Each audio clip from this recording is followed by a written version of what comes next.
বেতন বৃদ্ধির দাবিতে এবং বেতন বৈষম্যের বিরুদ্ধে মেকলিগঞ্জের বিধায়ক পরেশচন্দ্র অধিকারীকে স্মারকলিপি দিলেন মেকলিগঞ্জের ভিসিটি এবং ভিএসটি নন ভিআরপি সংগঠনের সদস্যরা কি বললেন শুনুন।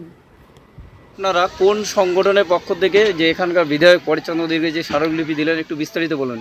আমরা ওয়েস্ট বেঙ্গল ভিভিডিসিপি মানে এমপ্লয়িজ অ্যাসোসিয়েশনের পক্ষ থেকে নন ভিআরপি মানে ভিসিটি বিএসটি ইউনিয়নের পক্ষ থেকে আমাদের মেকলিগঞ্জের বিধায়ক সম্মানীয় পরেশচন্দ্র অধিকারী মহাশয়কে একটা স্মারকলিপি প্রদান করলাম। আমাদের এপ্রিল মাস থেকে রাজ্য সরকার পিএনআরডি থেকে একটা নির্দেশিকা জারি করেছে। ভিভিডিসি তাদের প্রত্যেক মাসে 25 টাকা করে বৃদ্ধির জন্য একটা নির্দেশিকা জারি করেছে। কিন্তু আমরা